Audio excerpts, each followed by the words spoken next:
for this, besides for tools, will be some new rear differential fluid.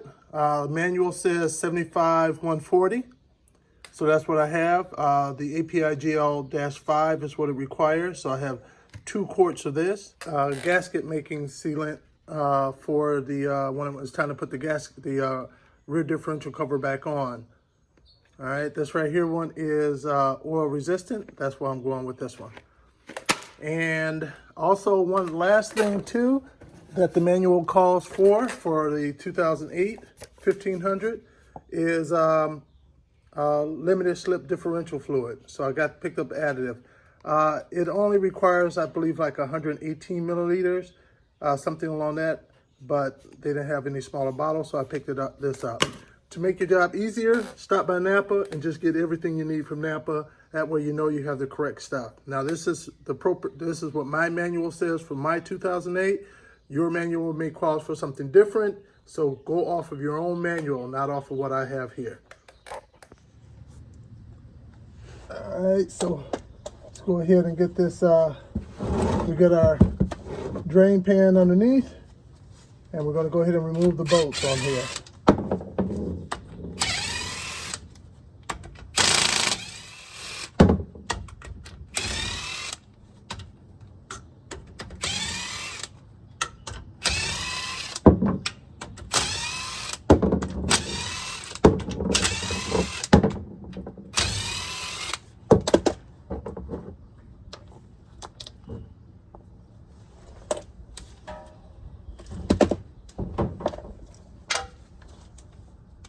Extension off to see if I can get that or not. Yeah. All right. Now that I have all bolts off, I need to break the seal. They used a sealant like me, not a gasket. Either which way, it's going to be it's been on there a while. So you don't want to like stick something in there where you can bend your cover, because you'll never be able to get a good seal then. You always have a leak. So probably just take a flat blade to start to initially get under there to start to release the seal.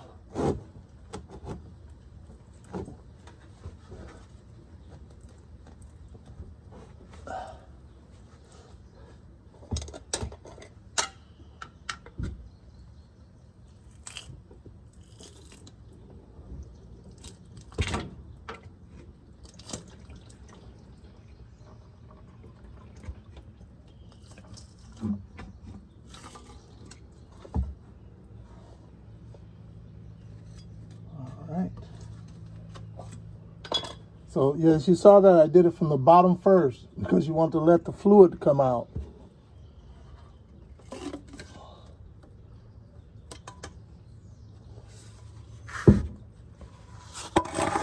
Now we need to clean this surface off and clean the surface off of the cover so that we can put the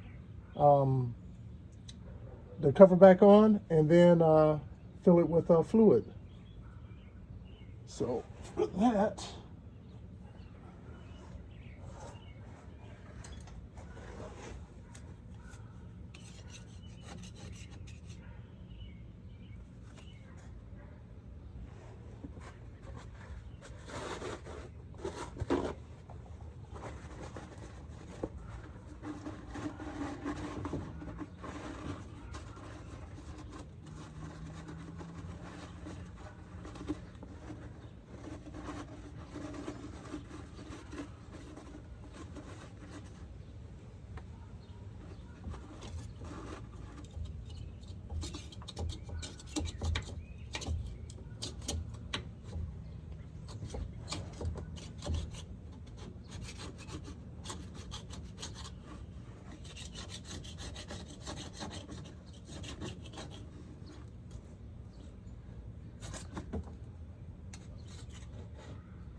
I'm going to cross that, make sure it's lays flat.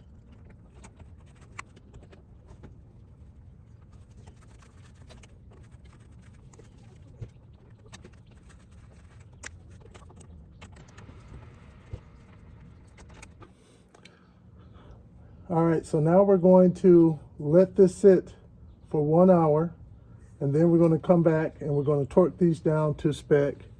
And for me, that's tighten them down to it feels good to me. And after that, we're going to let it sit overnight, and then we'll come back and we'll fill it with fluid. And once the fluid starts dripping out here, we're done. We put the cap on, and we're good to go. All right, so now we let this sit overnight, give it approximately close to 24 hours worth of curing time for the sealant. Touching the stuff that is exposed, it's nice and hard but flexible, as it should be. And I'm sure what's sandwiched in between there is going to take a little bit longer because it's not exposed to the air like this part, the part that's squeezed out. So for what we're going to do, we're going to start filling it now. So we have our we got our 2 bottles of the, what is this, the 75-140, and we have our slip differential fluid. It requires 4 ounces. This is 7-ounce bottle, so I'm going to squeeze out 4 ounces of it in there. And of course I have my pump too to be able to pump it in there. So first thing I'm going to do, there's a rubber field cap over here. I'm going to take that off.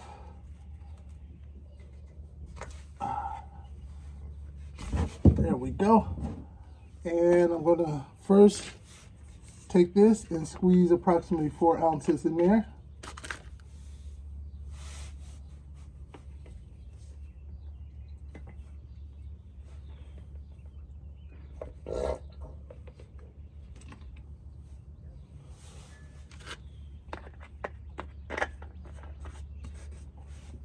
And now I'm going to take my pump, put it in the bottle,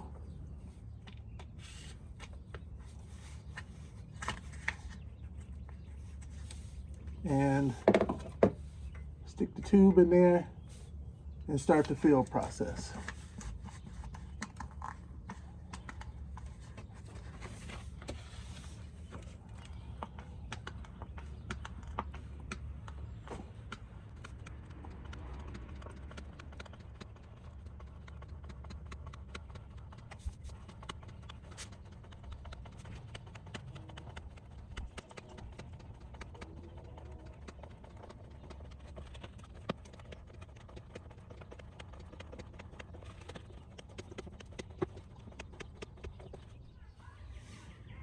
You know what? I'm so used to having not a lot of room in here that I easily go to the bottle. I'm going to see if I can just pour this stuff right on up in there. Lots of room, and it may be quicker the other way. I'll see real quick.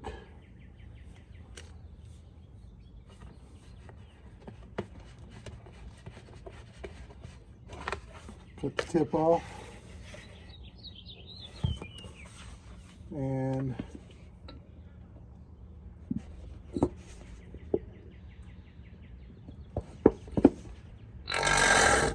yeah, I think that's a lot easier.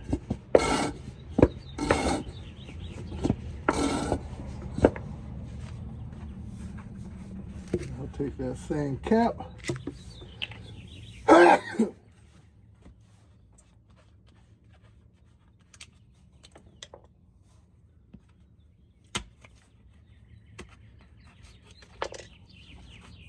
Open it up all the way.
So it looks like it took 2 whole bottles and about, what is that, 4, 8, 12, 16, approximately 16 ounces out of the other bottle. So out of a third bottle.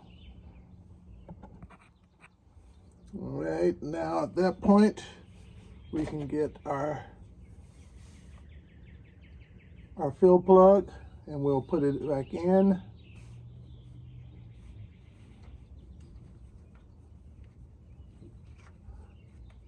And we'll take a rag, wrap that off, and that'll be it. So that's how you change your rear differential fluid on your Dodge Ram 1500. All right, so right here is the vent tube for your rear differential. You see it goes there and goes into the axle over here. So you also want to check just to make sure that there's no blockage over there with this vent tube, because that can cause for your rear axle seal to get blown out or cause some other issues. So you also want to always check just to make sure that this right here is free of being obstructed. If you like, hit the like button and also hit the subscribe button, because I have a lot of other YouTube videos out there working on my Dodge Ram 1500 that may help you out, and I'm going to be adding a few more too as well. Thanks for joining.